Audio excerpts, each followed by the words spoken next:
Sir unmute నమస్తే చేసుకోండి. Sir. Sir happy evening Krishna Reddy గారు.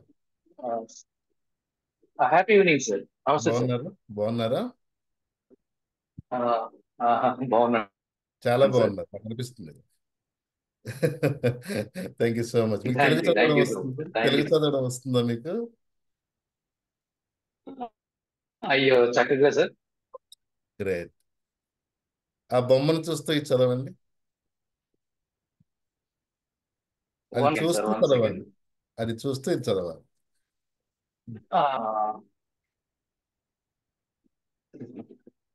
ఏం చెప్పాడు రా వీడు? ఏం చెప్పాడు రా వీడు? రెండు పక్క పక్కనే చదవండి. ఓకే. ఏం చెప్పాడు రా వీడు? ఏం చెప్పాడు రా వీడు? అది ఏం చెప్పాడు రా వీడు నుంచి ఏం చెప్పాడు రా వీడుకి ఏం తీసుకెళ్ళడమే చెప్పాడు రా వీడు? ఈ వాయిస్ మాడ్యులేషన్ యొక్క ముఖ్య ఉద్దేశం. ఓకే, ఈ సెషన్ ఏంటో ఆల్రెడీ కృష్ణారెడ్డి గారికి చెప్పారు. కృష్ణారెడ్డి గారికి ఒకసారి మనం చక్కగా చప్పట్లు కొట్టి సార్కి ధన్యవాదాలు తెలియజేద్దాం. అలాగే ఈ ఏం చెప్పాడు రా వీడి నుంచి ఏం చెప్పాడు రా వీడు అని నేర్చుకోవడానికి ఎవరైతే ముందుండి ఇవాళ వచ్చి నా ఎదురుగా కెమెరాలు ఆన్ చేసుకొని కూర్చున్నారో మీ అందరూ కూడా ఒకసారి హ్యాండ్ రైస్ చేసి నాలాగా ఈ ఎడం భుజం మీద ఒక్కసారి ఇలా తట్టుకోండి, శభాష్ అనుకోండి. గ్రేట్. సో రేపటి కోసం ఇవాళ ముందు అడుగు వేయడం కోసం మీ యొక్క అందరూ కూడా ముందు మనకు మనం ప్రశంసించుకుందాం. అలాగే మీ మిత్రులు ఎవరైనా ఈ సెషన్ మిస్ అయిన వాళ్ళు ఉంటే వాళ్ళ కోసం ఒకసారి పాపం అనుకోండి, ఎందుకంటే రేపు వాళ్ళు అలా ఫీల్ అవ్వాలి మిస్ అయ్యానే సెషను అని చెప్పేసి. ఆ ఫీలింగ్ తెప్పించడం కోసం నేను మిమ్మల్ని వేలు పట్టుకొని నడిపించుకుంటూ ముందుకు వెళ్తాను. మీరు చేయవలసిందల్లా నా వేలు పట్టుకొని నడుచుకుంటూ రావడమే. సెషన్ వరకు తీసుకెళ్తాను, సెషన్ చివరి వరకు తీసుకెళ్తాను, వెళ్ళిపోయేటప్పుడు బాయ్ చెప్పే వరకు తీసుకెళ్తాను. జస్ట్ ఫాలో అవ్వండి, నేను చెప్పేవి వినండి, నేను మాట్లాడినిచ్చినప్పుడు నాకు సహకరించండి. దాని ద్వారా నేను అనుకున్నది సాధించగలుగుతాను, మీకు అనుకున్నది నేను ఇవ్వగలుగుతాను. Thank you very much once again. I love you. Yeah, voice మాడ్యులేషన్లో ముందుగా మనం తెలుసుకునే విషయం ఏంటంటే హౌ ఐఎమ్ స్పీకింగ్. అంటే మనకి మాట్లాడడం వచ్చు కాదు, మాటలు వచ్చు. మాటలు అందరికీ వచ్చు, కొంతమందికి పక్కాగా వచ్చు, కానీ మాట్లాడడం రాదు. Just find the difference between మాటలు వచ్చు, మాట్లాడడం రాదు. మాటలు వచ్చిన ప్రతి ఒక్కళ్ళకు కూడా ఎప్పుడు, ఎక్కడ, ఎందుకు, ఎలా, ఏ విధంగా మాట్లాడాలో ఈ క్లాస్లో మనం నేర్చుకోబోతున్నాం. Catch you point? You should catch you point. So దీనికన్నా ముందుగా మనం తెలుసుకోవాల్సింది ఈ సిచ్యువేషన్లో ఇప్పుడున్న పరిస్థితుల్లో మనం ఎలా మాట్లాడుతున్నాం, దీనిలో ఏం మార్పులు చేసుకుంటే కనుక మనం నెక్స్ట్ డెవలప్ అవ్వగలుగుతాం. సో ఆ మార్పుల వల్ల ఎదుటి వాళ్ళ మనసును ఎలా దోచుకోగలుగుతాం అనేది ఈ సెషన్లో మనం తెలుసుకునేటువంటి ముఖ్యమైన విషయం. అందరూ కూడా అలర్ట్గా ఉండండి, అలాగే ముందుకు వెళ్దాం.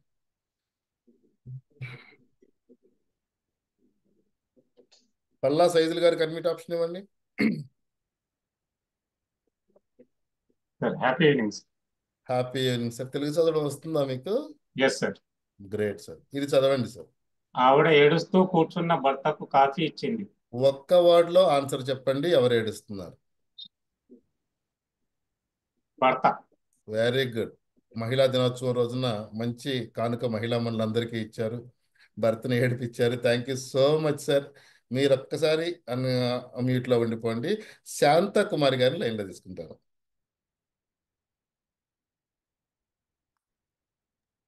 Happy evening sir. Happy evening. మీరు కూడా ఒకసారి చదవండి మేడం. అది ఆవిడ ఏడుస్తూ కూర్చున్న భర్తకు కాఫీ ఇచ్చింది. ఎవరు ఏడుస్తున్నారు మేడం? ఆవిడ. వావ్. ఇదే మహిళా దినోత్సవం రోజున మరో మహిళామణి కూడా నిస్వార్థంగా మాట్లాడింది. సో ఇద్దరి భావాలు, ఇద్దరు చదివింది ఒకటే వర్డ్, కానీ ఇద్దరి భావాలు వేరువేరుగా ఇక్కడ మనకు సంధించబడ్డాయి. ఎందుకు సంధించబడ్డాయో మనం ముందు ముందు తెలుసుకుందాం. ఓకేనా? Please be with me. Shivayya గారు Jonnalagadda.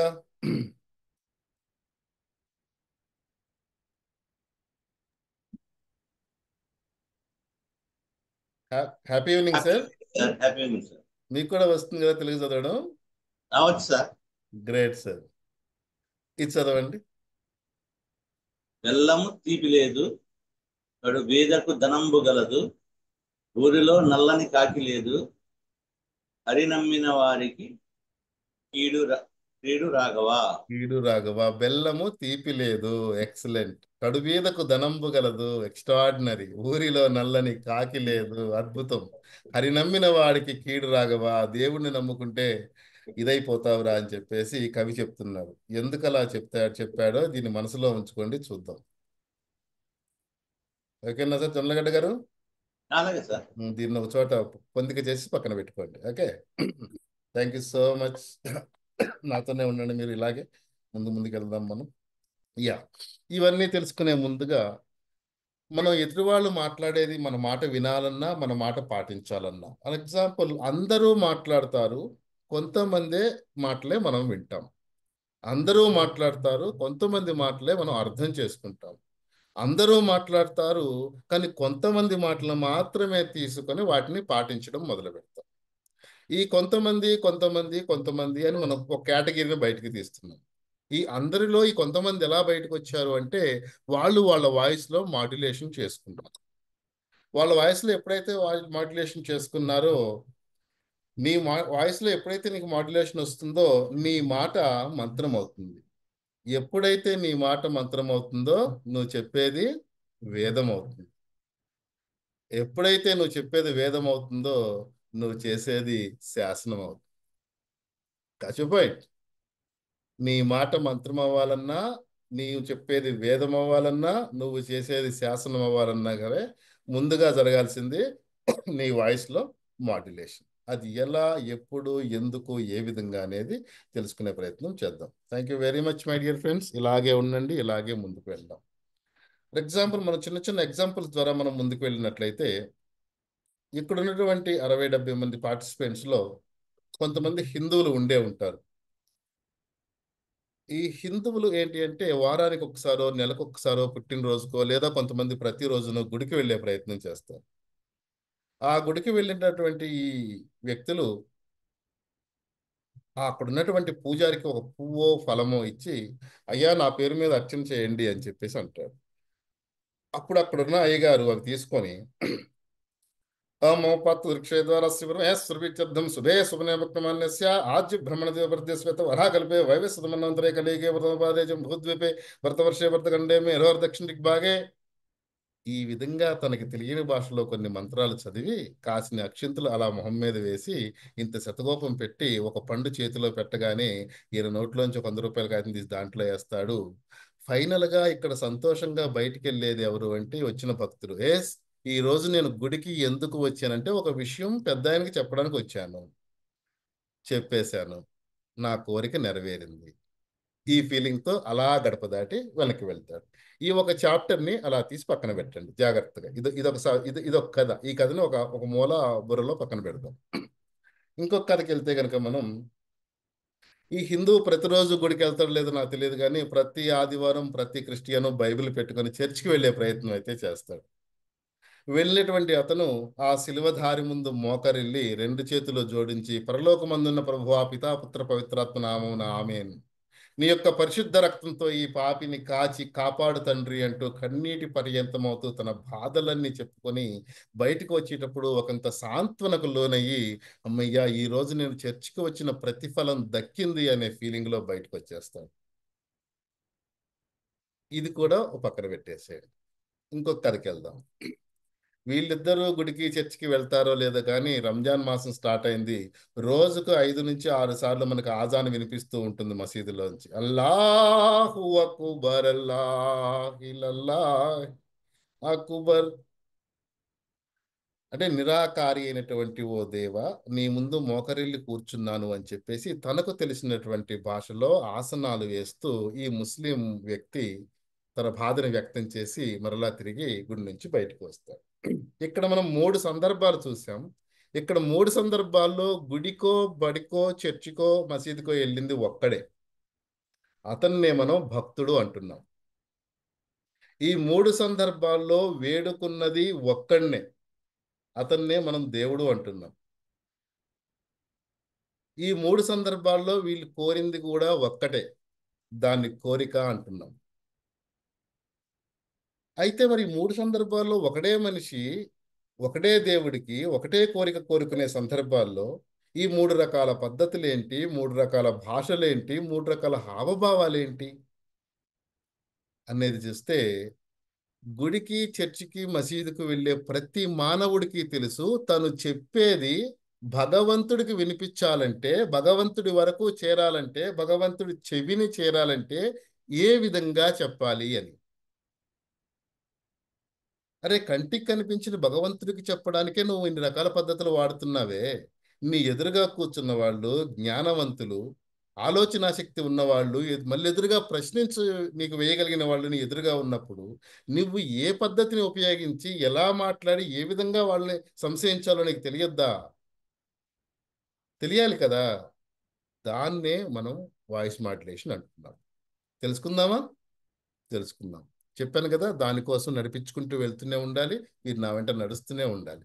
You should catch my point. This is our underline. ఇలాగే కొంచెం ముందుకెళ్దాము. ఎలా వెళ్దాము అంటే, Jalandhar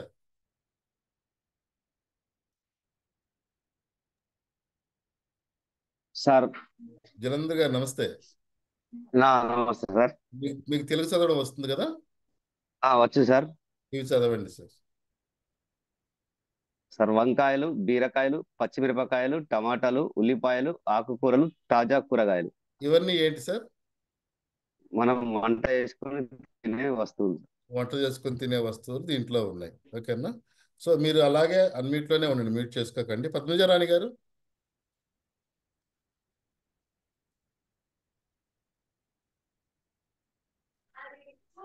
yes sir. Good evening. Good evening. ఇప్పుడు సార్ చదివి విన్నారా మీరు? విన్నాను సార్. విన్నారా? విన్నాను సార్. ఏ ఊర్లో ఉంటారు మీరు? హైదరాబాద్. హైదరాబాద్లో ఉంటారా? హైదరాబాద్లో మీరు వంట చేసుకుంటుంటే రోడ్డు మీద ఒకడు బండి నెట్టుకుంటూ వెళ్ళి ఒక స్వరాగాన్ని వినిపిస్తాడు. ఇవి చదువుకుంటూ వాడు ఎలా వినిపిస్తాడు చెప్పండి నాకు. వంకాయలు, బీరకాయలు, పచ్చిమిరపకాయలు, టమాటాలు, ఉల్లిపాయలు, ఆకుకూరలు, తాజా కూరలమ్మ, తాజా తాజా కూరలు. కూరలమ్మా, తాజా కూరలు. ఇది ఇలా వినపడగానే ఆ చేతిలో ఉన్నటువంటి అన్నం తింటున్నా, ఏం చేస్తున్నా పక్కన పడేసి లగాలగా ఉరికొచ్చుకొని వెళ్ళి వాడి దగ్గరికి వెళ్ళి ఆగరా స్వామయ్య అని కూర్చోబెట్టి వాడి దగ్గర ఉన్న 10 రకాలు కొనేసి వాడిని చక్కగా ఆనందంగా పంపించేస్తాం.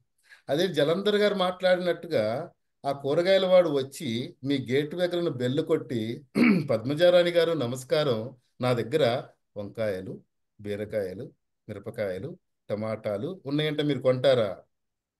పోరా, నేను పనిలో ఉంటే ఎవడో నువ్వు వచ్చి డిస్టర్బ్ చేస్తున్నావు అంటారు. కానీ పద్మజారాయణ గారు చెప్పినట్టు వంకాయలు, బీరకాయలు, మిరపకాయలు, టమాటాలు, కాయగూరలు అనగానే వాడు నా దగ్గరికి రాకుండా మనమే వాడి దగ్గరికి వెళ్ళి తీసుకునే ప్రయత్నం చేస్తాం. అంటే చెప్తున్నాను, ఒక అనాగరిక కూరగాయలు అమ్మేవాడికి కూడా తెలుసు ఏ విధంగా వాడు చెప్తే మీరు వాడి దగ్గర కూరగాయలు కొంటారో అని. సి, పద్మజారాణి గారు చెప్పినా జలంధర్ చెప్పినా అవే వాక్యాలు, కానీ చెప్పిన విధానంలో డిఫరెన్స్ ఉందా? ఎందుకు? వాడు కూరగాయలు అమ్ముకోవాలి కాబట్టి. అలాగే మీరిద్దరూ సైలెంట్ అయిపోయింది. సురేష్ గారి దగ్గరికి వెళ్తాను నేను.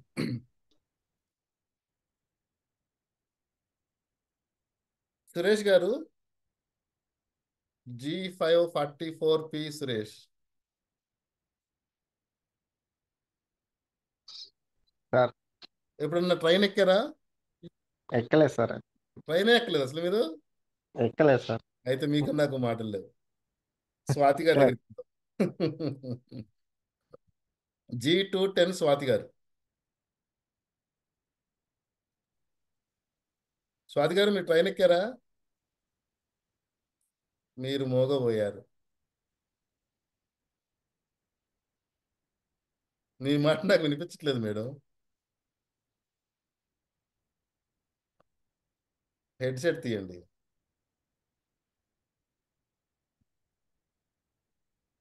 వినిపించట్లేదు అయినా కానీ. సరే, ట్రైన్తో మనకి ఇబ్బంది అవుతుంది. ఇంకొక దగ్గరికి వెళ్దాం. లవకుమార్ గారు. Yes sir. మీరు ట్రైన్ ఎక్కారా సార్ ఎప్పుడన్నా? ఎక్కాను. ట్రైన్లో ఛాయ్ తాగారా సార్? తాగాను. ఆ ఛాయ్ తాగడానికి ముందు వాడు మీకు ఒక శ్రావ్యమైన గొంతు వినిపిస్తాడు, గుర్తుందా? ఎలా అడుగుతాడు చెప్పండి మిమ్మల్ని, ఛాయ్ తాగండి సార్ అని? టీ, కాఫీ, చాయ్. అంత సుమధురంగా అడిగితే మీరు తాగుతారా సార్? ఒక బండ మీద 4 గురకరాళ్ళు వేసి దాని మీద ఒక డబ్బా పెట్టి బరబరా గీకుతుంటే ఎంత దారుణమైన సౌండ్ వస్తుందో, ఆ సౌండ్తో వాడు మీ చుట్టూ 4 సార్లు చాయ్ చాయ్ చాయ్ అని తిరుగుతుంటూ ఏం చెయ్యాలో అర్థం కాక మీకు ఈ విధంగా వీడిని వదిలించుకుందామని వాడికి ఒక 20 రూపాయలు ఇస్తే వాడు మొహానికి ఇంత గ్లాసులో కాసిన వేడి నీళ్ళు వేసి ఏదో తిన్న పాలపొడి వేసి కొంచెం షుగర్ వేసి మనకి ఇస్తే అది తాగలేక దాన్ని సగం తాగి ఆ కిటికీలో పడేస్తాం చూడండి, ఆ అనుభూతే వేరు కదా. సో నేను ఏమనుకున్నానంటే అనాగరికులు, ఎటువంటి క్లాసులు వినని వాళ్ళు, ఎటువంటి వాయిస్ మాడ్యులేషన్ నేర్చుకుని వాళ్ళకు కూడా తెలుసు వాళ్ళ దగ్గరున్న వస్తువులు పదార్థాలు ఎలా అమ్ముకోవాలి. రేపటి నుంచి మనం మాటలు అమ్ముకోబోతున్నాం Kashmir point my dear friends.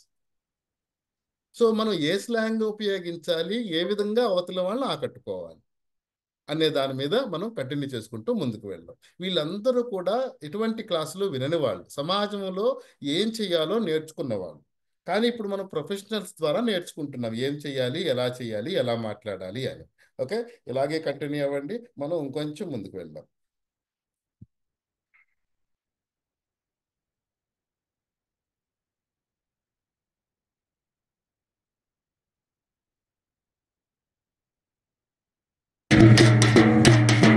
ఇన్నో level ఇన్నో level corona virus వస్తుంది. ఎవరైనా సరే చేతులు మూతులు శుభ్రంగా కట్టుకోవాలి. ఎవరింటి లోపల వాళ్ళు శుభ్రంగా ఉంచాలి. సీసీ రోడ్ల పైన చెత్త చేదారం పోయకూడదు. మాది ఖమ్మం జిల్లా ప్రాంతం. యాక్చువల్గా మా ఊరిలో దీన్ని చాటింపు అంటారు. అంటే he is the biggest mass communicator in some villages. ఒక గ్రామంలో ఏదన్నా ఒక విషయాన్ని అతి త్వరగా అందరికీ చేర్చాలంటే గనక ఇతని ద్వారానే చేరుస్తారు. ఇందాక మనం చూసినటువంటి 2 సందర్భాలలో టీ అమ్మేవాడు కానీ కూరగాయలు అమ్మేవాడు కానీ తన దగ్గర ఉన్నటువంటి విషయాన్ని ఎదుటి వాళ్ళకి చెప్పడం కోసం ఒక విధమైన స్లాంగ్ని, ఒక విధమైన ధారాళాన్ని వాడడం జరిగింది. ఈ స్పీకర్ ఏం చేశాడు, ఇంకొంచెం ముందుకు వెళ్ళి అటెన్షన్ తీసుకున్నాడు ఫస్ట్. అంటే మీరు ఏం చేస్తున్నారో నాకు తెలియదు, ఎక్కడున్నారో నాకు తెలియదు, ఏ పనిలో ఉన్నారో కూడా నాకు తెలియదు, నేను ఒక విషయం చెప్తున్నాను జాగ్రత్తగా వినండి అని తన దగ్గరున్నటువంటి ఒక శబ్దవాహినితో శబ్దం చేశాడు. ఆ శబ్దం చేసిన వెంటనే ఊర్లో వాళ్ళందరికీ తెలుసు. ఫర్ ఎగ్జాంపుల్ ఇంటెనక అమ్మో నాన్నో పిల్లలు ఆడుకుంటున్నా ఆడిస్తున్నా, ఒరే చాటింపతను వచ్చాడు 2 నిమిషాలు ఆగు అని అందరి నోళ్ళు మూపించి చెవులు ఎటు వింటున్నా సరే టీవీని ఆపేసి రేడియోని ఆపేసి ఒక్కసారి చెవులు నిక్కుపడుచుకుని తను ఏం చెబుతాడా అని చెప్పేసి వినడం మొదలు పెడతారు. ఫైనల్గా ఆయన ఏమన్నా స్వచ్ఛంగా సుముఖంగా సుమధురంగా చెప్తున్నాడా? కరోనా వైరస్ వస్తుందండహో, కరోనా వైరస్ అంటే మనకి ఏంటది, చేతులు మూతులు శుభ్రంగా కడుక్కోవాలంట హో అంటే మీకు అతనికి తెలుసు, అతను చెప్పేది మీకు అర్థమవుతుందని. సో కాబట్టి ఆయన భాష గురించి అసలు ఎక్కడా ఫీల్ అవ్వట్లేదు. అతను ఫైనల్గా దేని మీద డిపెండ్ అయ్యాడు అంటే మిమ్మల్ని అటెన్షన్లోకి తీసుకురావడం కోసం డిపెండ్ అయ్యాడు. దానికోసం ఏం చేశాడు, ఒక శబ్దవాహిని ఉపయోగించాడు. డప్పుతో కొట్టి మీరందరూ 1 నిమిషం సైలెంట్గా ఉండండి అని మిమ్మల్ని బెదిరించి మిమ్మల్ని అటెన్షన్లోకి తీసుకొచ్చి నుంచోబెట్టి మీకు చెప్పడం మొదలుపెట్టాడు. సో కాబట్టి ఎవరికైనా ఏదన్నా విషయాన్ని చెప్పే ముందు వాళ్ళ అటెన్షన్ తీసుకోండి. వాడు మాట్లాడుతుంటే మీరు గలగలా మాట్లాడడం మొదలు పెట్టకండి. వాళ్ళు ఏదేదో వాక్కుంటుంటే మీరు వాళ్ళలో గంపలా గోవిందంలో మాట మొదలు పెట్టకండి. ముందు వాళ్ళని వైపు తిప్పుకోండి అని చెప్పేసి పంచెగట్టుకొని డప్పు పట్టుకున్న తాత చెప్తున్నాడు మాకు. Catch my point, you should catch my point. ఇంకొంచెం ముందుకు వెళ్దాం. గాంధీ బొమ్మ సెంటర్ వద్ద అండి. ఇది మధ్యాహ్నం 3 గంటల నుంచి అండి. సూర్య ఫాస్ట్ ఫుడ్ సెంటర్ అండి నూతనంగా ప్రారంభిస్తారు. ఈ సెంటర్ వద్ద అండి ప్రతిరోజు మధ్యాహ్నం 3 గంటల నుంచి అండి చికెన్ బిర్యానీ, దమ్ బిర్యానీ, నూడిల్స్ అండి, ఎగ్ రైస్, ఫ్రైడ్ రైస్ అండి, చేప ఫ్రై కూడా అమ్ముతారు. కావున ప్రతి ఒక్కరు మధ్యాహ్నం 3 గంటల నుంచి అండి అక్కడికి వెళ్ళి తినేసి రావాల్సిందిగా కోరుచున్నాం. పిల్లకాడ ఎవరిని ఆడవాళ్ళని ఇబ్బంది పెట్టొద్దండి. ప్రతిరోజు మధ్యాహ్నం అక్కడికి వెళ్ళిపోండి. పొద్దున్న మాట ఏదో ఇంటికాడ సపరించండి. అంటే ఆడవాళ్ళని ఒక తౌడి బియ్యం ఉండమంటే 4 చపాలాలు చేసేస్తారు, 4 జల్లిముకులు పెడతారు, 2 నిండా సామానం పెడతారు, మొక్క నిండా చెమట పట్టించుకుంటారు. ఆ ఇబ్బంది ఏం పెట్టకూడదని మీరు మధ్యాహ్నం అక్కడికి వెళ్ళి తినేసి రావాల్సిందిగా కోరుచున్నాం. సో ముందు చెప్పుకున్న 4 సందర్భాల్లో వాళ్ళు యాస భాష వినిపిస్తే మూడవ అతను ఒక శబ్దంతో మిమ్మల్ని ఆకట్టుకునే ప్రయత్నం చేస్తే ఇతను మాత్రం కొంచెం ముందుకు వెళ్ళాడు. He is the biggest mass communicator in Uttarandhra district. Uttarandhra జిల్లాల్లో ఒక 6 మండలాలకు ఇతను ఒక పెద్ద స్పీకర్గా మాస్ కమ్యూనికేటర్గా పరిగణించబడతాడు. వీళ్ళందరికన్నా కొంచెం అడ్వాన్స్ టెక్నాలజీని వాడి మీరు ఏమైనా మాట్లాడుకుని చావండి, మీ మాట నాకు వినిపించకూడదు, నేను చెప్పేది మాత్రమే మీకు వినిపించాలి అనే విధంగా ఇతను ఒక శబ్దవాహిని ఉపయోగించాడు. దాన్నే మనం స్పీకరు మైకు అని చెప్పేసి అంటున్నాం.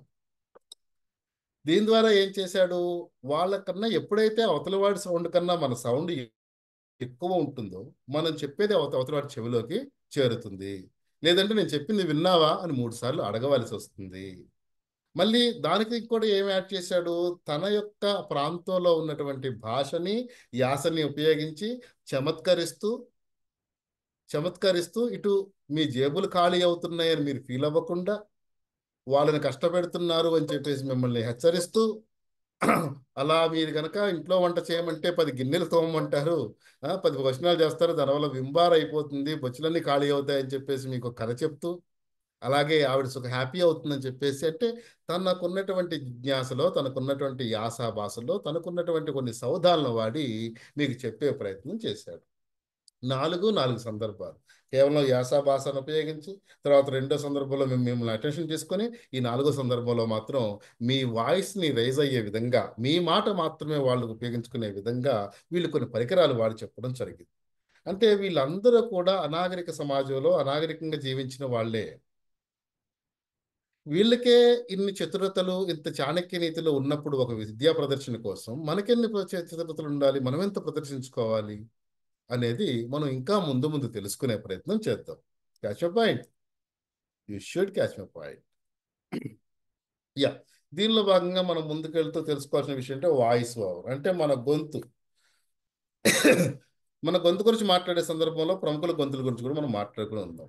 మీరు ఇక్కడ చూస్తున్న ఒక వ్యక్తి చూస్తే కనుక 90s కిడ్సే ఉన్నట్టున్నారు మ్యాక్సిమం. మీ అందరికీ తెలిసిన మనిషే రాజశేఖర్ గారు. రాజశేఖర్ గారి యొక్క విశ్వరూపం, నటస్వరూపం, ఆయన యొక్క తత్వం తెలియాలి అంటే కనుక అలనాటి అంకుశం, ఆగ్రహం, అంగరక్షకుడు లాంటి సినిమాలు చూసిన వాళ్ళకి ఆయనలో ఉన్నటువంటి ఒక భీతికరమైన దృశ్యం కనిపిస్తుంది. ఆ సినిమాల్లో కనుక మనం ఒక్కసారి రాజశేఖర్ని ఊహించుకుంటే ఒక సింహం నడిచి వస్తుందా అన్నట్టుగా 6 అడుగుల శరీరం వెంకరిస్తూ వస్తూ, నిప్పులు జరిగేటువంటి కళ్ళతో కనిపిస్తూ భయంకరంగా నటించి, ఒక పోలీస్ ఆఫీసర్ అంటే ఇలా ఉండాలి, ఒక మిలిటరీ ఆఫీసర్ అంటే ఇలా ఉండాలి, ఒక అంగరక్షకుడు అంటే ఇలా ఉండాలి అని చెప్పేసి ఆయన కళ్ళల్లో ఉన్నటువంటి ఆ కోపాన్ని, గొంతులో ఉన్నటువంటి భయంకరత్వాన్ని చూసి మనం ఆ రోజుల్లో ఊహించుకున్న సందర్భాలు ఉన్నాయి. అయితే ఇంత గొప్పగా నటిస్తున్నా, ఇంత గొప్పగా డైలాగులు చెప్తున్నటువంటి రాజశేఖర్ గారితో ఒక డైరెక్టరు మంచి సినిమా తీద్దామని పిలిచాడట. రాజశేఖర్ గారు, మీతో ఒక సినిమా తీద్దాం అనుకుంటున్నాను, సో మీ డేట్స్ ఎలా ఉన్నాయి ఏంటి అని అంటే రాజశేఖర్ గారు ఎదురుగా నిలబడి, అదే మరి మొత్తం కూడా మా జీవితం రాజశేఖర్ చూసుకుంటుంది, నాకేమీ తెలియదు అన్నారు. ఒకసారి కిందికి పైగా, అరే నీ ఆకారం ఏంటి, నువ్వు మాట్లాడే మాట ఏంటి అంటే, మేము 2 రోజులు చూసింది నిన్ను కాదా అని చెప్పేసి భయపడి, కానీ ఏదో విధంగా రాజశేఖర్తోనే సినిమా తీయాలి, రాజశేఖర్ ద్వారానే మెప్పించాలి అనుకున్నటువంటి డైరెక్టరు రాజశేఖర్కి సాయి కుమార్ గొంతుని అప్పుగా తీసుకొచ్చాడండి. దీన్నే మనం డబ్బింగ్ అంటాము, వాయిస్ ఓవర్ అని చెప్పేసి అంటాం. గంభీరమైనటువంటి రాజశేఖర్ శరీరానికి గంభీరమైనటువంటి సాయి కుమార్ వాయిస్ ఎప్పుడైతే తోడైందో అద్భుతమైన డైలాగులు పండాయి, అద్భుతమైన నటన పండింది. ఆ రోజుల్లో తీసిన ప్రతి ఒక్క సినిమా కూడా హిట్ అయింది. ఇప్పటికీ కూడా అదే వాయిస్తో రాజశేఖర్ కంటిన్యూ అవుతున్న పరిస్థితి మనం చూడవచ్చు. రాజశేఖర్ భీకరంగా ఉంటే మాకెందుకు, సాయి కుమార్ గొంతు బాగుంటే మాకెందుకు, వీళ్ళిద్దరూ కలిపి సినిమాలో నటిస్తే మాకెందుకు అని మీకు క్వశ్చన్ రావచ్చు. రాజశేఖర్ లాగా వేరే వాళ్ళ వాయిస్ని అప్పు తెచ్చుకునే అవకాశం మీకు లేదు. Catch point. మీ శరీరం మీదే, మీ మట్న మీదే, మీ ఆహార్యం మీదే, మీ ఆకారం మీదే, మీ డైలాగ్ మీదే, మీ వచనం మీదే. ఆయనకి ఏదో గొంతు బాలేవు పక్క నుంచి తెచ్చుకున్నాడు. మీరు స్టేజ్ మీదకి వెళ్ళి నిలబడితే వెనకాల ప్రాంప్ట్ చెప్తారా మైక్ తీసుకొని? No way. కానీ సానబట్టుకున్నా మీ గొంతునే సానబట్టుకోవాలి, అరగదీసినా మీ గొంతునే అరగదీసుకోవాలి, డైలాగ్ చెప్పినా మీ గొంతునే డైలాగ్ కోసం ప్రిపేర్ చేసుకోవాలి. రాజశేఖర్ దగ్గర నుంచి నేర్చుకోండి, మీ గొంతు మీదే కానీ వేరే వాళ్ళు మీకు తోడు రారు అని. Catch you point, you should catch my point. ఇంకొంచెం ముందు మంచు లక్ష్మి. మంచు లక్ష్మి గురించి మీకు అందరికీ తెలుసు.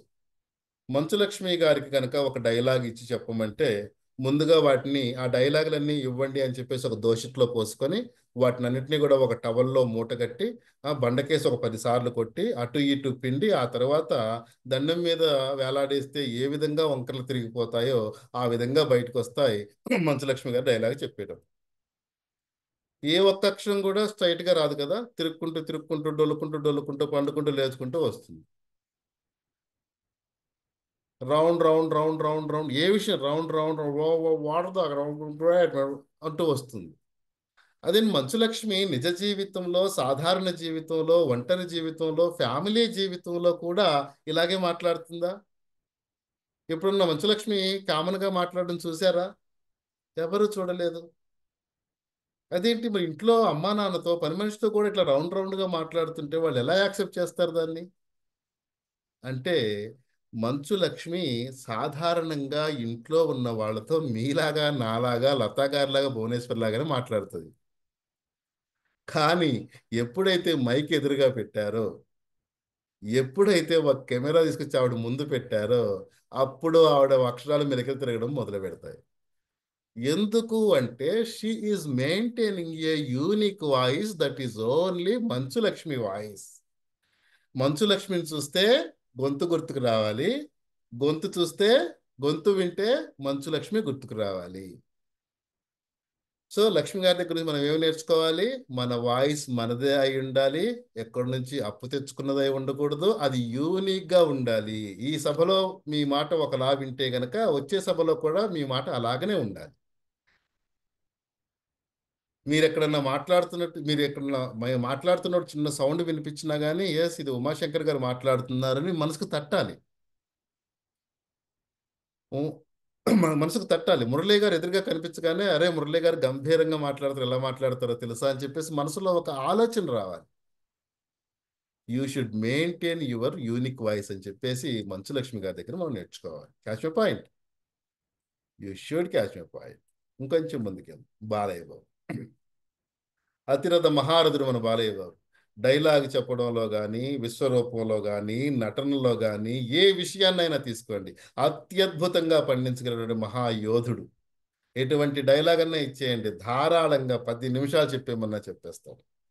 అద్భుతంగా నటిస్తాడు, అద్భుతంగా ఆడతాడు, అద్భుతంగా పాడతాడు.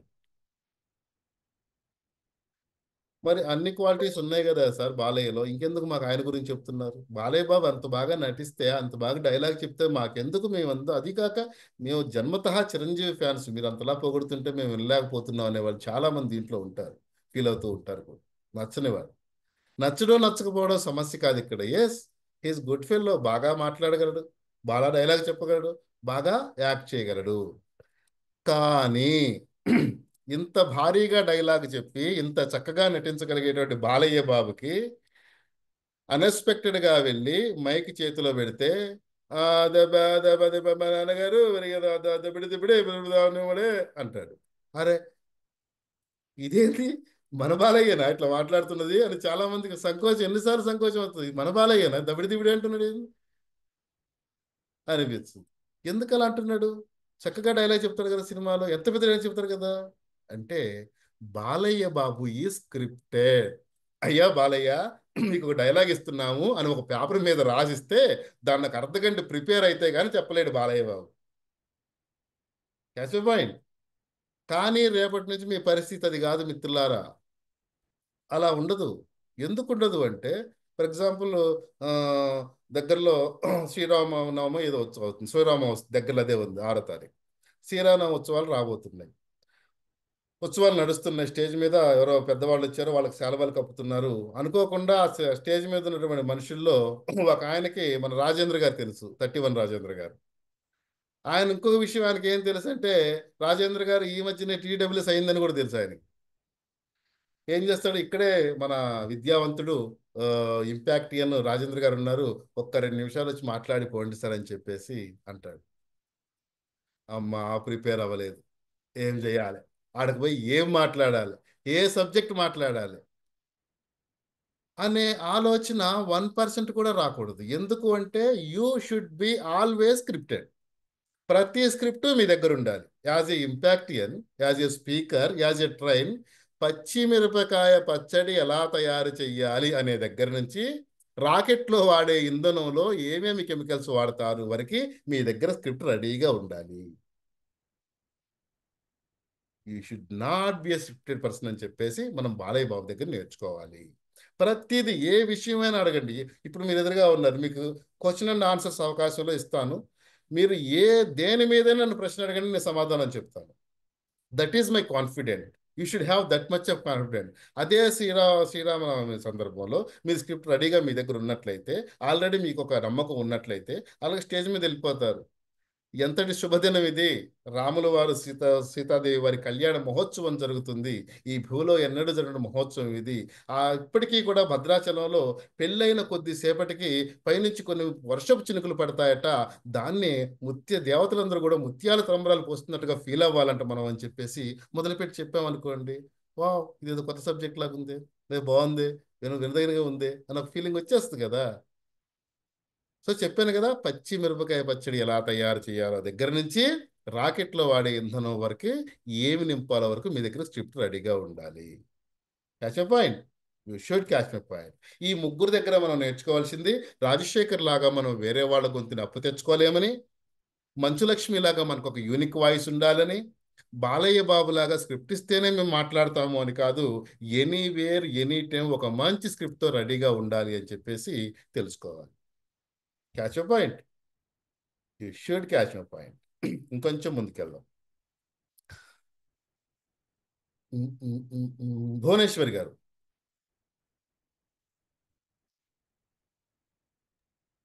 Happy evening sir. Happy evening Bhuvaneswari గారు. మీకు కూడా వస్తుంది కదా తెలుగు చదవడం? వస్తుంది కదా. ఏం లేదు మేడం, ఇప్పుడు నేను కొద్దిసేపు మిమ్మల్ని ఒక పేదరాశి పెద్దమ్మ అనుకుంటా. నేను మీ ముందు ఒక 2-3 చిన్నపిల్లల్ని కూర్చోబెట్టాను. మీకు జాగ్రత్తగా చూడండి, నేను సబ్జెక్ట్ ఎలా ఇస్తున్నాను. మిమ్మల్ని పేదరాశి పెద్దమ్మ అని మీకు పేరు పెట్టేశాను. మీ ముందు 2-3 చిన్నపిల్లల్ని కూడా కూర్చోబెట్టాను. ఈ అక్షరాలు మీ చేతికి ఇచ్చి చదవమన్నాను. మీరు ఎలా చదువుతారో చెప్పండి. అనగనగా ఆకాశం ఉంది, ఆకాశంలో మేఘం ఉంది. ఒకటి క్వశ్చన్ చూడండి భువనేశ్వర్ గారు, నేనేం చెప్పాను అంటే కనుక మీరు పేదరాశి పెద్దమ్మ అని చెప్పగానే నేను ఒక కథలు చెప్పే ముసలమ్మని అనే ఫీలింగ్కి వెళ్ళిపోయింది ఆవిడ. సరే మేము ముసలమ్మ అన్నది కాబట్టి పేదరాశి పెద్దమ్మని అన్నాను నేను. ఓకే, సో అనగానే ఏం చేసింది, అనగా అనగా ఆకాశం ఉంది, ఆకాశంలో మేఘం ఉంది అని చెప్పేసి పేదరాశి పెద్దమ్మ కథలు చెప్తుందని, చిన్నపిల్లలకి కథలంటే ఇష్టమని ఆవిడ తెలుసుకొని దాని ప్రకారం ముందుకెళ్ళి అనగా అనగా అని మొదలు పెట్టేశారు. దీన్నే నేనేం చేస్తానంటే లతా గారికి ఇస్తా. G536 లత. ఇవే పదాలు మేడంకి ఇచ్చి, మేడం నా మాట వినిపిస్తుందా? వినిపిస్తుంది సార్. మీ మాట కూడా నాకు వినిపిస్తుంది, మీరు మాట్లాడుతారని అడిగాను. Thank you so much. Yeah, ఇదే పదాలు మేడంకి ఇచ్చి, మేడంని మీరు ఒక సింగర్ మేడం అని చెప్పాను. నువ్వే కావాలి సినిమా ఆల్రెడీ మేడం 3 సార్లు చూశారని చెప్పాను. ఓకేనా? సో ఈవిడ కూడా 90 కిడ్డే కాబట్టి ఈ పేపర్ని తీసుకొచ్చి మేడం చేతిలో పెట్టాను. ఇప్పుడు చదవండి మేడం. అనగనగా ఆకాశం ఉంది, ఆకాశంలో మేఘం ఉంది, మేఘం వెనక రాగం ఉంది, రాగం నింగిని కరిగించింది. ఎందుకు అలా మారిపోయింది? ఆవిడ చేతిలో పెడితే కథ అయింది ఏంటి, ఈవిడ చేతిలో పెడితే పాట అయింది ఏంటి? కాబట్టి ఒక విషయం, ఒక పదం, ఒక వాక్యం ఎవరి చేతిలో పడితే ఎలా మారాలో ముందుగానే నిర్ణయించబడుతుంది. కాబట్టి ఇక నుంచి ఏ పదం ఎవరి చేతిలో పడి ఎలా మారాలి, ఆ పదం మన చేతిలో పడి ఏ విధంగా మారాలంటే ఏమేమి పద్ధతులు ఉపయోగించాలి అనేది మనం నెక్స్ట్ స్టెప్లో తెలుసుకుందాం. Catch my point. You should catch my point. Thank you so much my dear friends. దీనిలో భాగంగా మన పదాలు ఎలా మారాలి, ఎలా ఉచ్చరించబడాలి, వాటిని మనం ఎలా అన్వయించుకోవాలి అనే సందర్భంలో ముందుగా మనం తెలుసుకోవాల్సిన విషయం పేస్ అంటారండి. పేస్ అంటే ఏంటంటే పద వేగము అని. నేను కాన్ఫిడెంట్గా చెప్పగలను మిత్రులారా, నేను చెప్పే ప్రతి ఒక్క మాట కూడా మీకు వినిపిస్తుంది. నేను చెప్పే ప్రతి ఒక్క పదము కూడా మిమ్మల్ని చేరుతుంది. నేను మాట్లాడే ప్రతి విషయం కూడా మీకు అర్థమవుతుంది. అందుకే మీరు మధ్య మధ్యలో తలలో ఊపుతున్నారు, మాట్లాడుతున్నారు, నవ్వుతున్నారు. ఇదే నాకు సైన్.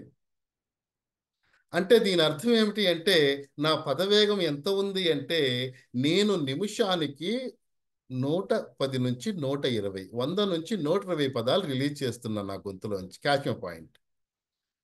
నిమిషానికి 100 నుంచి 120 పదాలు నేను నా పెదవుల నుంచి రిలీజ్ చేస్తున్నా. అందువల్ల నేను మాట్లాడే పదం మీకు అర్థమవుతుంది.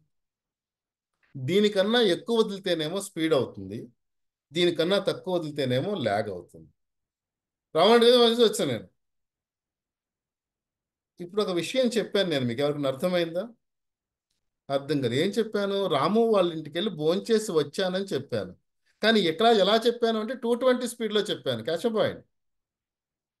220 స్పీడ్లో చెప్పాను కాబట్టి మీకు ఏం చెప్పాడు అన్న ఫీలింగ్ వచ్చేసి, ఇప్పుడు ఏమన్నాడు రా సారు అనే ఫీలింగ్ వచ్చేసి. ఇంకా కొంతమంది ఉంటారు, పొద్దున రాము వాళ్ళ ఇంటికి వెళ్ళి నెక్స్ట్ ఏంటి వాడు చెప్పేలోపు మనం ఇంటికి వెళ్ళి ఛాయ్ తాగి రావచ్చు. వాడు భోజనం సంగతి పక్కన పెట్టుకొని. This is called lag. అంటే ఇందాక చెప్పిన వాడేమో 220 స్పీడ్లో ఉన్నాడు, ఈ రెండోసారి చెప్పేవాడేమో 60-70 స్పీడ్లో ఉన్నాడు. First you should know that my dear speaker, మీరు ఏ స్టేజ్లో ఉన్నారు. నేను ప్రగాఢంగా చెప్తున్న 120 స్పీడ్లో ఉన్నాను. అజయ్, మీరు ఒక్కసారి ఆలోచించుకోండి. ఈ 2 నిమిషాల క్లాస్ తర్వాత మీరు ఏ స్పీడ్లో ఉన్నారు. ఒకవేళ 120 కన్నా పైన ఉన్నారా, దాన్ని లాగండి, కిందకి తగ్గించుకోండి. ఒకవేళ 80-90లో 60-40లో ఉన్నారా, స్పీడ్ పెంచేసుకోండి. మీ ఎదురుగా ఉన్నవాడు, మీతో ఎదురుగా ఉండి మాట్లాడుతున్నవాడు ఇదే తప్పు చేస్తున్నాడా, వాడితో వాదించండి. అరే బాబు, నువ్వు స్పీడ్గా మాట్లాడుతున్నావు, తగ్గి. నీకెలా తెలుసురా నేను స్పీడ్గా మాట్లాడుతున్నానని? నేను వాయిస్ మాడ్యులేషన్ క్లాస్లో పేస్ అనే చాప్టర్ విన్నాను. ప్రతి మనిషి ఇంత పేస్లో మాట్లాడాలంట, అప్పుడే ఎదుటి వాళ్ళు వింటారంట అని మీరు ఎదుటి వాళ్ళకి చెప్పగలగాలి. Catch point. సో మీరు ఎక్కడ మాట్లాడుతున్నారు, ఎంత స్పీడ్లో మాట్లాడుతున్నారు, స్పీడ్ మాట్లాడుతుంటే ఎంత తగ్గించుకోవాలి, స్లోగా మాట్లాడుతుంటే ఎంత పెంచుకోవాలి, మీ ఎదురుగా ఉన్నవాడు ఏ స్పీడ్లో ఉన్నాడు, వాడు మీ లెవెల్లోకి రావాలంటే వాడికి ఏ సజెస్ట్ చేయాలి. ఇది ఈ క్షణం నుంచి మీరు ముందుకు వెళ్ళాలి. Catch point. You should catch point.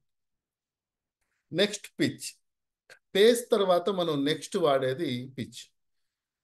Pitch అంటే ఏంటంటే ఒత్తి పట్టడం కావచ్చు.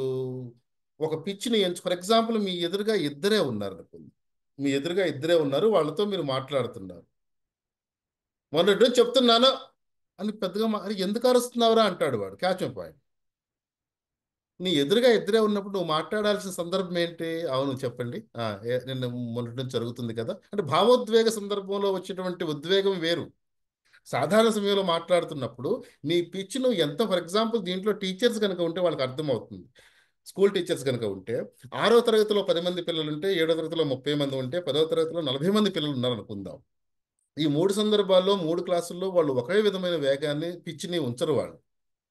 ఎందుకంటే లోపలికి ఎంటర్ అవుతూ ఉండగానే వాళ్ళ పిచ్చి వాళ్ళకి అర్థమైపోతుంది, దాన్ని బట్టి వాళ్ళు పెంచేసుకుంటారు. అసలు దీనికి చిన్న ఎగ్జాంపుల్ కనుక మనం చెప్తే, మీరు ఇక్కడ కూర్చున్నారు, మీ చేతిలో ఒక 2 రాళ్ళు పట్టుకున్నారు. 1 మీటర్ దూరంలో ఒక చిన్న టబ్బు పెట్టారు. ఈ రాళ్ళు ఈ 2 రాళ్ళు ఒక్కొక్కసారి ఆ టబ్బులో వేసే ప్రయత్నం చేశారు అనుకుందాం. మీకు ఇక్కడ 2 సందర్భాలు ఉంటాయి. పడితే 2 రాళ్ళు టబ్బులో పడతాయి, లేదా టబ్బుకి దగ్గరగా పడతాయి. Catch point. అదే టబ్బుని ఒక 5 మీటర్ల దూరం ముందుకు తీసుకెళ్లారు అనుకుందాం. మళ్ళీ 2 రాళ్ళు తీసుకున్నారు, మళ్ళీ విసిరేశారు. ఈసారి కూడా 2 సందర్భాలు, పడితే టబ్బులో పడతాయి, లేదా టబ్బుకి దగ్గరగా పడతాయి. ఈసారి ఆ టబ్బును ఒక 10 మీటర్ల ముందుకు తీసుకెళ్దాం అనుకుందాం. మళ్ళీ విసిరేశారు అదే 2 రాళ్ళు. ఈసారి కూడా 2 సందర్భాలు, పడితే టబ్బులో పడతాయి, లేదా టబ్బుకు దగ్గరగా పడతాయి. అదేంటి? అవే రాళ్ళు అవే టబ్బు కదా, మీరు 2 సార్లు వేసినా ఒక చోటే పడాలి కదా, ఆ టబ్బు దగ్గరికే ఎందుకు పడుతున్నాయి? అంటే 2 రాళ్ళు చేతికిచ్చి మీకు టబ్బున్న ప్లేస్ చూపించినప్పుడు మీ మైండ్లో ఒక పిచ్చిని సెట్ చేసుకుంటున్నాను, నేను ఈసారి అంత వేగంగా విసరాలి అని, అంత ప్రతిధ్వనితో విసిరితేనే అక్కడ పడుతుంది అని చెప్పేసి మీరు ఫిక్స్ అవుతారు మనసులో. అదేవిధంగా మీ ఎదురుగా ఉన్న వాళ్ళు కావచ్చు, మీ చుట్టూ ఉన్న వాళ్ళు కావచ్చు, వాళ్ళ సందర్భాన్ని బట్టి, వాళ్ళు ఉన్నటువంటి మనుషులను బట్టి, వాళ్ళ ఉద్వేగాన్ని బట్టి, వాళ్ళ ఉద్వేగ స్థాయిని బట్టి మీరు అనేది మీ పిచ్చిని ఏర్పాటు చేసుకోవాలి. మళ్ళీ ఉద్వేగ స్థాయి కూడా పిచ్చి కిందకే వస్తుంది. ఫర్ ఎగ్జాంపుల్, మిమ్మల్ని భగత్ సింగ్ గురించి ఒక వివరణ చెప్పండి అన్నప్పుడు, భగత్ సింగ్, లాల్ గురు, సఖదేవ్ ముగ్గురు కలిసి పార్లమెంట్ మీద దాడి చేయడం కోసం వెళ్ళారు. ఆ ముగ్గురు దాడి చేసిన సందర్భంలో భగత్ సింగ్ దొరికిపోవడం జరిగింది. తద్వారా వారికి ఉరిశిక్ష విధించడం జరిగింది. ఇది ఒక కథ. దీన్ని ఇలా చెప్పింది కూడా మీరు రైటే, ఎందుకంటే ఆ రోజు ఏం జరిగిందో చెప్పారు. ఇదే సందర్భాన్ని కొంచెం ఉద్విగ్నం జోడిద్దాం. ఏదో విధంగా పార్లమెంటు మీద దాడి చేయాలి అనుకున్నట్టు వారి ముగ్గురు కూడా ఆ రోజున ఎట్టి పరిస్థితుల్లో పార్లమెంటు మీద దాడి చేయడం కోసం బాంబులు సిద్ధం చేసుకున్నారు. కానీ ఎవరు ముందు వెళ్ళి బాంబు సంధించాలి అనుకున్నప్పుడు మాత్రం భగత్ సింగ్ నేనే ముందుంటాను అన్నాడు. ఎందుకంటే వీరుడు ఎప్పుడూ ముందే ఉంటాడు, అది చావుకైనా సరే, బ్రతుకైనా సరే, మంచికైనా చెడుకైనా సరే. ఆ విధంగా వీరత్వం చూపించినట్టు భగత్ సింగ్ అనుకోకుండా దొరికిపోయడం వల్ల ముగ్గురు కలిసి ఉరికాయను ముద్దాడినటువంటి సందర్భాన్ని, పసి ప్రాయంలో 25 సంవత్సరాల బాల్యంలో ఉరికొయ్యను ముద్దాడినటువంటి సందర్భాన్ని మనం చూడవచ్చు. అంటే ఈ విధంగా చెప్పినప్పుడు మా అవతల కొంచెం ఉద్వేగానికి లోనించేసే ప్రయత్నం చేయగలుగుతాం. 2 సందర్భాలు ఒకటే కదా, అదే ముగ్గురు అదే పార్లమెంట్కి వెళ్ళారు, అదే బాంబు వేశారు. కానీ మొదటిసారి చెప్పిందేమో చెప్పాను, రెండోసారి చెప్పినప్పుడు మాత్రం కొంచెం ఉద్విగ్నభరితంగా చెప్పాను. సో మీరు ఏ విషయం చెప్తున్నారు, దేని గురించి మాట్లాడుతున్నారు అనే సందర్భం వచ్చినప్పుడు దాన్ని ఏ పిచ్చిలో చెప్తే అవతల వాళ్ళు మీకు కనెక్ట్ అవుతారు అనే విషయాన్ని యూ షుడ్ బి నోటిఫై. అన్నిటినీ సమానంగా చెప్పలేం కదా, అన్నింటినీ ఒకే విధంగా రాసుకోలేం కదా, అన్నింటినీ ఒకే విధంగా వ్యక్తపరచలేం కదా. This is called pitch. Catch a point, you should catch my point. ఇంకొంచెం ముందుకెళ్దాం. పేసు ఎంత వేగంతో మాట్లాడాలో తెలుసుకొని, పిచ్చు ఎంత ఉద్విగ్నభరితంగా, ఎంత పిచ్చిని ఏర్పాటు చేసుకుని, ఎంతమందితో మాట్లాడుతున్నాం, ఎంత ఇదిగా మాట్లాడుతున్నాం తెలుసుకున్న సందర్భంలో వీటన్నిటినీ కూడా శాసించేది, వీటన్నిటినీ కూడా మైమరిపించేది ఒకటి ఉంది. దాన్నే మనం పాస్ అంటూ ఉంటాం. ఈ పాస్ గురించి నేను ఎప్పుడో చక్కని కథ చెప్తూ ఉంటాను, మళ్ళీ మీకు అది చెప్పే ప్రయత్నం చేస్తాను, ఎందుకంటే మీరు నాకు కొత్త ఆడియన్సే కాబట్టి. పూర్వం ఒక జ్యోతిష్యుడు ఉండేవాడు. కథలు వినడం ఇష్టం ఉండే వాళ్ళకి ఇది ఇష్టంగా అనిపిస్తుంది, కష్టంగా ఉన్న వాళ్ళకు కూడా ఇష్టంగా వినిపించాలని నేను ప్రయత్నం చేపిస్తా, చూడండి, వినండి కూడా. పూర్వం ఒక జ్యోతిష్యుడు ఉండేవాడట.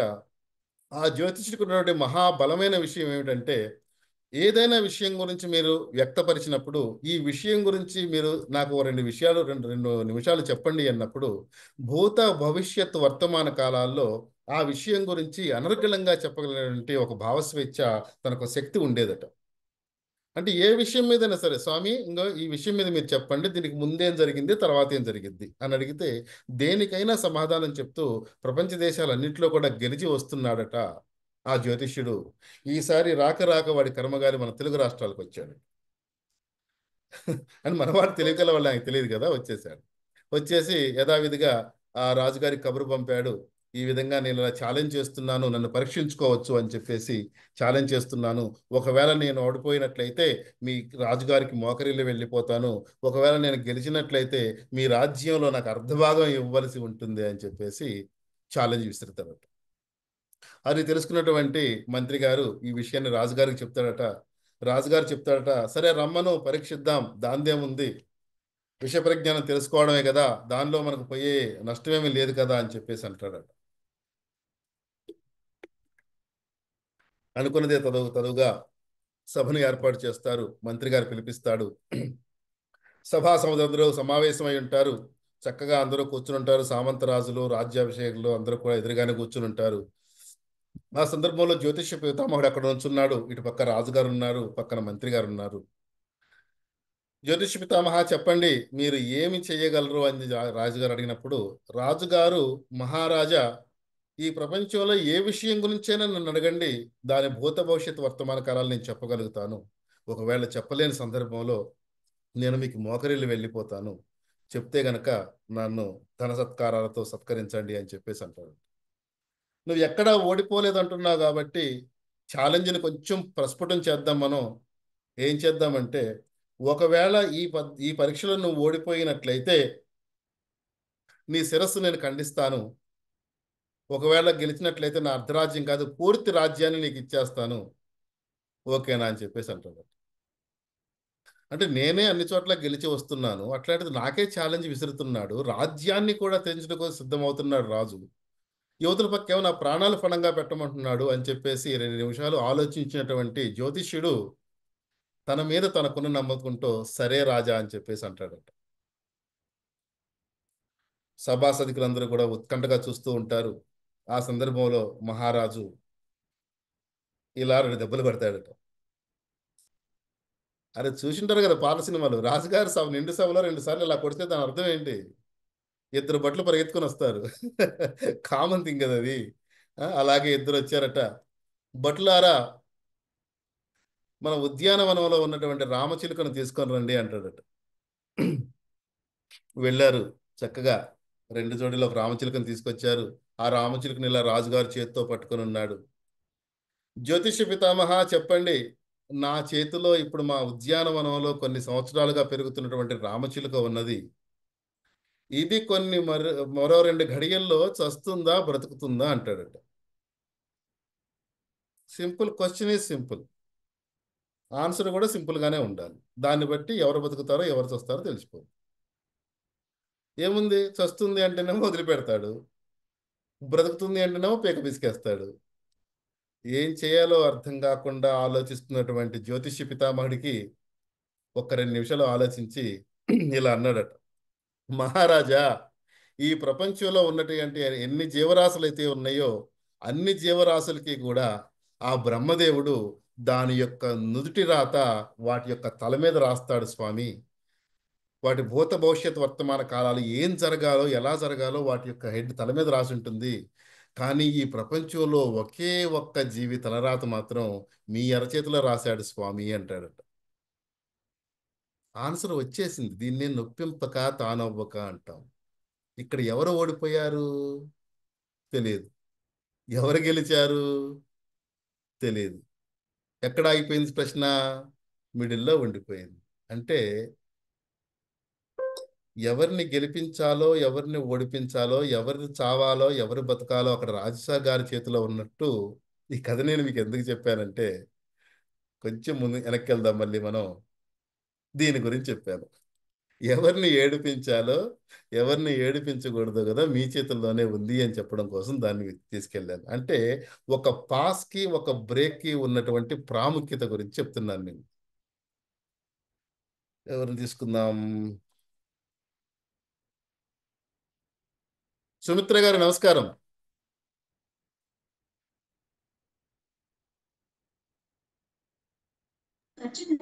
నమస్తే సార్. నమస్తే మేడం, హ్యాపీ ఈవినింగ్.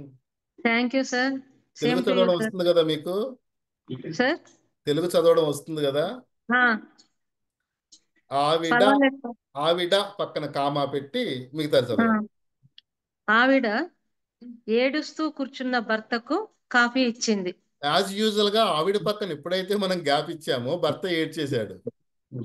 ఇప్పుడు ఆవిడ ఏడుస్తూ పక్కన కామా పెట్టండి. ఆవిడ ఏడుస్తూ కూర్చున్న భర్తకు కాఫీ ఇచ్చింది. ఎవరిని ఏడిపించాలో ఎవరిని నవ్వించాలో ఎవరి చేతిలో ఉంది? ఆవిడ చేతిలో ఉంది. ఎవరి చేతిలో ఉంది? మన చేతిలో ఉంది. Please please mute yourself ma'am. ఎవరి స్పీకర్ చేతిలో ఉందని, ఎవరు నవ్వించాలో ఎవరు ఏడిపించాలో మీ చేతిలో ఉంది. కారణం అక్కడ పెట్టే కామా, అక్కడ మీరు ఇచ్చేటువంటి బ్రేక్, అక్కడ మీరు ఇచ్చేటువంటి పాస్. ఇవాళ ఆల్రెడీ మహిళా దినోత్సవం జరుగుతుంది. మహిళా మండలి మీటింగులు చాలా జరుగుతూ ఉంటాయి. ఆ మీటింగ్కి వెళ్ళినప్పుడు ఆవిడ ఏడుస్తూ కూర్చున్న భర్తకు అనగానే కొంత వాళ్ళ ఉద్వేగానికి హ్యాపీకి లోన్ అవుతారు వాళ్ళు. అదే కొన్ని సందర్భాల్లో, ఇదే సందర్భాల్లో ఆవిడ ఏడుస్తూ అనగానే అరే అందరూ సంతోషంగా గడుపుకోవడానికి కూర్చున్నాం కదా, ఈ రోజు కూడా మనమే ఏడవాలా అని చెప్పేసి మన మీద టమాటాలు రాళ్ళు వేస్తారు. అంటే ఈ సందర్భం ఎవరు ఎప్పుడు ఎలా చిత్రీకరిస్తున్నారు అనేది ఎవరి చేతిలో ఉంటుంది? మన చేతుల్లోనే ఉంటుంది. మనం ఇచ్చే కామా చేతుల్లోనే ఉంటుంది. Catch a point, you should catch my point. ఇప్పుడు నేను ఇందాక పద్యం జరిగిన సార్ దగ్గరికి వెళ్తా. ఉన్నాడు ఆయన? జొన్నలగడ్డ గారు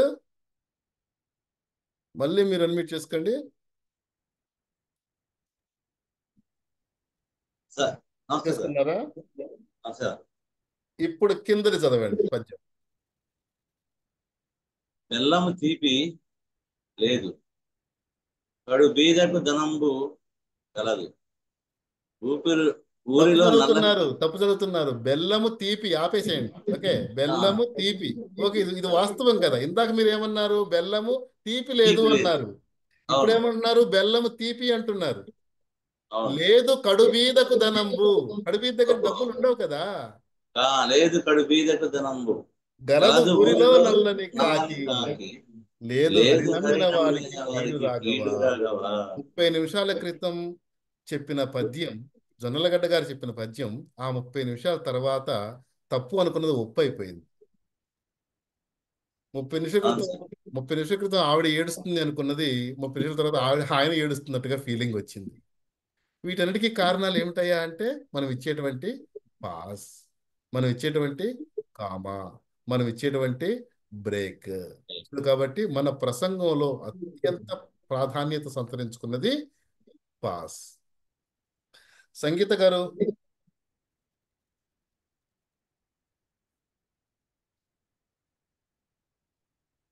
G861 Sangeetha Gardas. Sir happy evening. Happy evening. English వస్తుంది కదా మీకు? Okay sir. చదువుతారా? ఇంగ్లీష్ చదువుతారా? చదువుతాను సార్. నాకు రాదు, అందుకే అడుగుతున్నా మిమ్మల్ని. సారీ. ఇది చదవండి ఒకసారి. Hang him not leave him. Okay, hang him పక్కన కామా పెట్టండి. Hang him not leave him అంటే ఏంటి?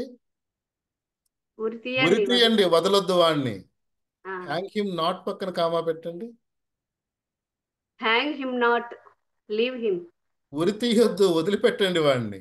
అంటే ఎవరిని నవ్వించాలో ఎవరిని ఏడిపించాలో కాదు, ఏది తప్పు ఏది ఒప్పో కాదు, ఎవడు చావాలో బతకాలో కూడా ఏది నిర్ణయిస్తుంది? కామా నిర్ణయిస్తుంది. ఆ విషయం చెప్పడం కోసం నేను ఇంత వివరణ ఇవ్వడం జరిగింది. Catch my point. You should catch my point. Thank you so much my dear friends. ఇటువంటివి చాలా ఉంటాయి చెప్పుకుంటూ పోతే. Please mute yourself. మనం ముఖ్యమైన విషయాలు 3 నేర్చుకున్నాం.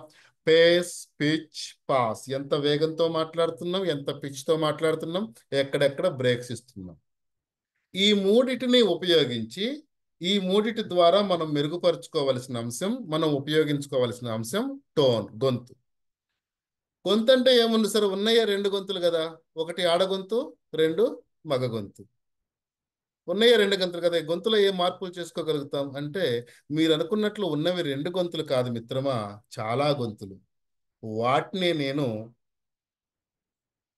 క్షమించాలి, బ్యాక్ సైడ్ ఏదో పార్టీ జరుగుతున్నట్టుంది, సౌండ్స్ వస్తున్నాయి, డిస్టర్బ్ అవుతుంటే ఒక 5 minutes అవ్వచ్చుకోండి. గొంతులు: విచారించే గొంతు, సంతోషించే గొంతు, ఆనందకరమైన గొంతు, ప్రేమించే గొంతు, లాలించే గొంతు, ఊరించే గొంతు, గౌరవించే గొంతు, ఛేదించే గొంతు.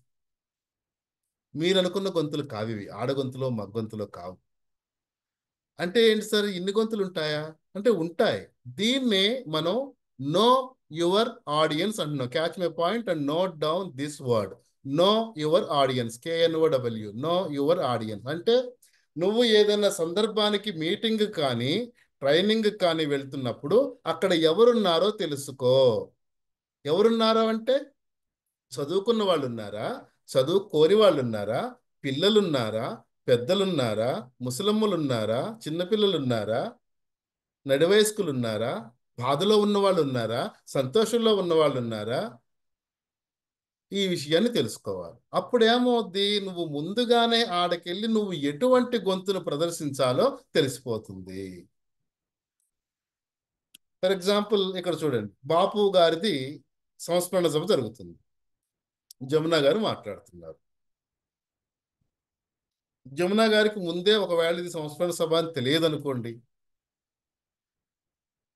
ఆవిడ అప్పుడే ఏదో ఒక పెళ్లికో పేరంటానికో అటెండ్ అయ్యి వెళ్ళిపోయింది అనుకోండి, మనమే అక్కడ ఉందాం అనుకున్నాం, సంస్మరణ సభ అని తెలియదు. చక్కగా ఈ రోజున బాపు గారు మన ఎదురుగా లేరు అని నవ్వుకుంటూ మాట్లాడగలమా? మాట్లాడితే ఊరుకుంటారా సభికులు? మన ముందున్న వారు ఊరుకుంటారా? నోవే.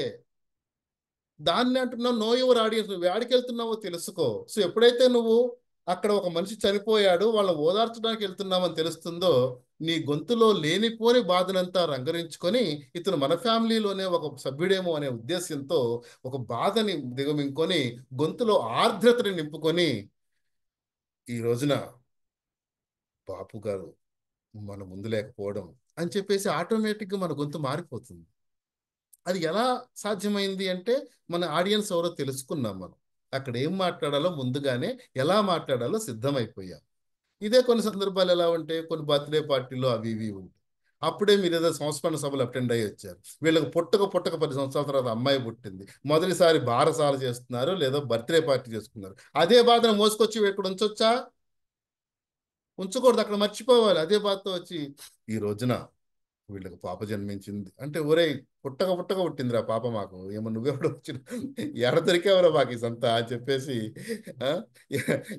కనీసం మీ మీద రాలేకపోయినా బాధపడే ప్రయత్నం జరిగింది కదా.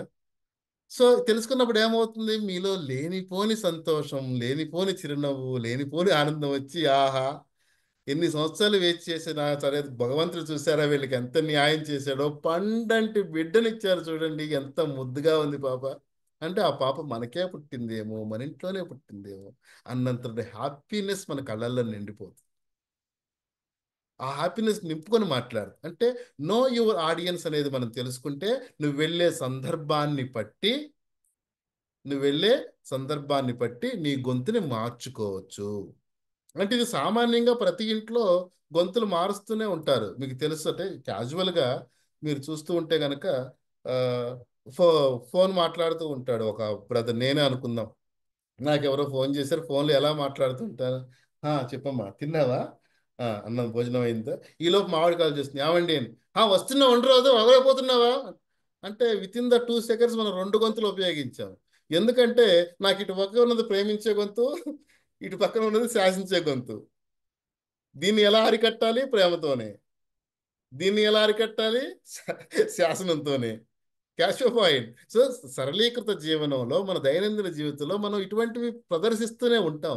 కానీ స్టేజ్ మీద ప్రదర్శించే అవకాశం వచ్చినప్పుడు మాత్రం వీటి పద్ధతి వేరేలా ఉంటుంది, అనుభవించవలసిన తీరు వేరేలా ఉంటుంది. ఫర్ ఎగ్జాంపుల్ చిన్న చిన్న పిల్లల దగ్గరికి వెళ్ళి మనం మాట్లాడే సందర్భంలో అనుకోకుండాలో చిచ్చులు బుచ్చులు కుచ్చులు అనిపోయి మనం చిన్నపిల్లల్లా మారిపోతూ ఉంటాం. ఎలా సాధ్యమవుతుంది అది అంటే అలా చెప్తేనే వాళ్ళకి అర్థమవుతుందని ఆల్రెడీ మోడరేటెడ్ అనమాట కదా. కాబట్టి మీరు వెళ్ళే ప్లేస్ని తెలుసుకొని మీరు ఎక్కడికి వెళ్తున్నారు, ఎందుకు వెళ్తున్నారో చూసుకొని దాన్ని బట్టి ముందుగానే మీ గొంతును సవరించుకోవాలి. కాబట్టి మీరు వెళ్ళే ప్లేసు సందర్భం తెలుసుకోవాలి. సో పద ఉచ్చారణలో పద వేగాన్ని నియంత్రించుకుంటూ ఉద్వేగభరిత సన్నివేశాలను దగ్గర పెట్టుకుంటూ ఎక్కడ బ్రేక్ వాడాలో తెలుసుకొని సందర్భాన్ని బట్టి మీ గొంతుని ఆర్ద్రతతో నింపుకొని ముందుకు సాగుతూ మీరు పద ఉచ్చారణ సాగించినట్లయితే మీ చేతిలో పడిన పదం పాట అవుతుందా, కథ అవుతుందా, కావ్యం అవుతుందా అనేది తెలిసిపోతుంది. Catch my point? You should catch my point. ఇవన్నీ చేసే సందర్భంలో మనకు వచ్చే ఇబ్బందులు ఏమిటాయా అంటే కనుక ఊత పదాలు, మరి, అలా, ఇలా కొన్ని పదాలు వచ్చేస్తూ ఉంటాయి కొన్ని మాట్లాడే సందర్భంలో కొత్తగా. ఇలా ఎందుకు వస్తాయి అంటే వీటిని మనం ఊత పదాలు అంటాం. పర్ఫెక్ట్గా ఆ సబ్జెక్ట్ని మనం నేర్చుకోకపోవడం మొదటి విషయం అయితే, ఆ సబ్జెక్ట్ మీద పూర్తి అవగాహన లేకపోవడం రెండో విషయం. ఈ రెండైతే మూడోది మనకు తెలిసినటువంటి సొంత యాస భాషలో కాకుండా వేరే భాషని అప్పు తెచ్చుకొని వేరే యాసను అప్పు తెచ్చుకొని ప్రదర్శించే ప్రయత్నం చేయడం. సో ఇవన్నీ కూడా పోగొట్టుకోవాలంటే మనకు తెలిసినటువంటి భాషలో సరళీకృతమైన విధానంలో మన ఎదురుగా కూర్చున్నటువంటి వాళ్ళకి వినిపించే విధంగా కనిపించే విధంగా మనం మాట్లాడే సందర్భంలో ఈ ఊత పదాలు పోగొట్టుకోవచ్చు. అలాగే మనం మాట్లాడింది రికార్డ్ చేసుకొని మనమే 2-3 సార్లు మీకు ఆల్రెడీ మీ వాళ్ళు ఇస్తూ ఉంటారు, అలా ఆడియో రికార్డ్ చేయండి, ఇలా వీడియో రికార్డ్ చేయండి అని చెప్తూ ఉంటారు. అవి పర్ఫెక్ట్గా ఎవరైతే డే బై డే చేస్తారో మీకు ఊత పదాలు ఉండవు. At the same time recording చేసే టైంలో అద్దం ముందు నుంచొని తప్పకుండా మీరు ఏదైతే ప్రాక్టీస్ చేయారో దాన్ని ఒకసారి వల్లె వేసుకోవాలి. ఆ తర్వాతనే మీకు ఊత పదాలు మిస్ అవుతాయి. Catch my point. You should catch my point. Thank you very much my dear friends. అలాగే ముందుకెళ్దాం. ఈ రోజు నుంచి మనల్ని కాపాడేది మన గొంతే కాబట్టి, ఈ ప్రపంచానికి మనల్ని చూపించేది మన గొంతే కాబట్టి, ఈ ప్రపంచానికి మనం ఏంటో చెప్పేది మన గొంతే కాబట్టి, ఈ గొంతుని మనం ఎల్లవేళలా కాపాడుకునే ప్రయత్నం చేసుకోవాలి. అలా చల్లని చిరుజల్లు పడుతుంటే వర్షంలో తడుచుకుంటూ వెళ్ళి చల్లని ఐస్ క్రీమ్ తినడం నాకు ఎంత ఇష్టమో తెలుసా అనేటువంటి అభిప్రాయాలు, కోరికలు ఉంటే వాటిని ఈ క్లాస్ తర్వాత కట్టి పెట్టండి. ఎందుకంటే మనకి గొంతు ఎంత ముఖ్యమంటే ఆ గొంతు పోతే రావడం కూడా అంత కష్టం అవుతుంది. సో కాబట్టి ఐస్ క్రీములు, కూల్ డ్రింకులు, శీతల పానీయాలు, సిగరెట్టు, మందు లాంటివి అలవాటు ఉన్న వాళ్ళు వాటిని తగ్గించే ప్రయత్నం చేసుకుంటే మీ గొంతు మీదై ఎక్కువ కాలం మీతో ఉంటుంది. Catch point. ఇవన్నీ చేయకపోయినా పర్లేదు. మీరు ఏది ఐస్ క్రీమ్ తిన్నా పర్లేదు, డ్రింకులు తాగినా పర్లేదు, కొండల్లోకి వెళ్ళినా పర్లేదు, మద్యం సేవించినా పర్లేదు, సిగరెట్ తాగినా పర్లేదు. కానీ మిత్రులారా, దయచేసి ఎవరి ముందు పెద్దగా అరవకండి. అవన్నీ చేస్తే పోని గొంతు ఒక్కసారి బిగ్గరగా అరిస్తేనో ఎవరితోనో గొడవ పడితేనో పోతుంది. చాలా సందర్భాల్లో ఏంటమ్మా గొంతు పోయింది, నిన్న గొడవ పడ్డాలి. ఏంటబ్బాయి నీ గొంతు పోయింది, నిన్న ఇంట్లో గొడవ అయిందిలే. ఇంట్లో గొడవకే గొంతులు పోతూ ఉంటే మరి ఊర్లో జరిగే గొడవలకు ఇంకేం పోవాలి? కాబట్టి ఎక్కడైనా మాట్లాడాల్సిన సందర్భంలో మీకు కోపం వచ్చినట్లయితే నా గొంతు వాడి కోసం నేను నా గొంతును ఎందుకు పోగొట్టుకోవాలనేటువంటి ఒక మనస్సును మిథేలో ఉంచుకొని తిట్టాలనిపిస్తే ఒరే వెధవా పోరా, నేను తిట్టలేరా నిన్ను, వెళ్ళరా సన్నాసి వెళ్ళు. ఇట్లా సింపుల్గా తిరస్కరించే ప్రయత్నం చేయండి. వాడి కోపం వస్తుంది, ఇదేంట్రా నువ్వు ఇలా తిడుతున్నావు, ఇలా కూడా తిడతావంటే, అవును నిన్న వాయిస్ మాడ్యులేషన్ క్లాసు విన్నాను, ఇలాగే తిట్టమన్నారు సార్. సో అది మనసులో ఉండాలి. తర్వాత ఇంట్లో కూడా సార్ మీ మన మగ మహారాజులకి మన మహారాణులు కూడా చెప్తున్నాను, ఇంట్లో కూడా మీరు పెద్దగా గొడవ పడాల్సిన సందర్భం వస్తే ఎటువంటి ఇబ్బంది పడొద్దు. ఓకేనా? సార్ డోర్ తీసి లోపలికి రాగానే సార్ మీరు కూడా గుర్తుంచుకోండి, కిచెన్లోంచి ఎటువంటి సౌండ్లు వస్తున్నాయా అని. మేడమ్స్ మీరు చిన్న కోపంతో ఉన్నారనుకో, ఒక స్పూన్ అలా కింద పడేయండి. అప్పుడు మీరు చిన్న కోపంతో ఉన్నా నాకు తెలిసిపోతుంది. ఇంకొంచెం ఎక్కువ కోపంతో ఉన్నారనుకోండి, ఒక చిన్న ప్లేట్ అలా కింద పడేయండి. ఇంకా బాగా కోపంతో ఉన్నా కూడా ఒక పెద్ద పళ్ళు తీసి పేర్లు కొట్టండి. ఇక్కడ గొంతుతోనూ పని లేదు, ఆయనకి కూడా అర్థమైపోద్ది. చక్కగా షూ సాక్స్లు ఇప్పేసి అలా వాష్రూమ్కి వెళ్ళి స్నానం చేసి కూర్చొని మీరు పెట్టి ఆ ఒక్క ముద్దు కోసం గంట సేపు కూర్చుంటాడు, గొడవే ఉండదు. Catch point. Just for fun, just for kid, క్యాజువల్గా చెప్పాను. సో కాబట్టి అంటే గొంతుని ఎట్టి పరిస్థితుల్లో కూడా పోగొట్టుకునే ప్రయత్నం చేయొద్దు అని చెప్పడం కోసం చెప్పాను. ఎవరు హట్ అవ్వద్దు. Thank you so much my dear. ఈ విధంగా మీరు ఎవరు కూడా మీ గొంతుని పోగొట్టుకోవద్దు. సరే, ఏదో జరిగింది ఆ రోజు, అవరాత్రో తరిగిపోయింది, గొంతు పోయింది అనుకుందాం. మరి పోయిన గొంతుని ఎలా తెచ్చుకోవాలి? కాసింత వేడి నీళ్ళల్లో ఇంత మిరియాలు, వేడి నీళ్ళు అంటే మళ్ళీ సలసల కాగే నీళ్ళతో వేసుకున్నారనుకో ఉన్న గొంతు మొత్తం పోతుంది. గోరువెచ్చని నీళ్ళల్లో కాసిన మిరియాలు, ఇంత పసుపు లాంటివి, పాలలో పసుపు లాంటివి వేసుకొని మనం కొంచెంగా సిప్, ఏదో తాగని గడగడ తాగకూడదు, సిప్ చేయాలి. సిప్ చేస్తూ ఉన్నట్లయితే కనుక ఆ పోయిన గొంతుని మనం తిరిగి తెచ్చుకునే ప్రయత్నం అయితే మనం చేసుకోవచ్చు. ఈ విధంగా మనం ఎలా మాట్లాడుతున్నామో తెలుసుకొని, ఎలా మాట్లాడాలో తెలుసుకొని, పేసు, పిచ్చు, పాసు వీటన్నిటినీ ఉపయోగించుకొని తద్వారా సందర్భాన్ని బట్టి మన గొంతును మార్చుకుంటూ వెళ్ళి ఎటువంటి గొడవలకు పోయి మన గొంతును పోగొట్టుకోకుండా పోయిన గొంతుని ఈ చిన్ని విషయాలతో తిరిగి తెచ్చుకొని మీరు స్పీకర్లుగా, ట్రైనర్లుగా ఎదిగిపోయి రేపటి రోజున నాలాగా వచ్చి ఇదే వేదిక మీద నాలాగా కూడా మీరు కూడా వాయిస్ మాడ్యులేషన్ చెప్పాలని చెప్పేసి మనస్ఫూర్తిగా కోరుకుంటూ signing off. It's your Vasu Parsa. Thank you so much my dear friends. అలా స్క్రీన్ మీద 3 వేళ్ళు పెట్టి ఇలా లాగండి, ఇది మీకు స్క్రీన్ షాట్ వస్తుంది. ఏమన్నా డౌట్స్ ఉంటే సెషన్ తర్వాత ఈ నెంబర్లో మెసేజ్ పెట్టి అడగొచ్చు. కాల్కి రెస్పాండ్ అవ్వకపోవచ్చు, యూ కెన్ మెసేజ్ పెడితే నేను ఫ్రీగా ఉన్నప్పుడు కాల్ చేస్తాను. Thank you so much my dear friends. Over to host.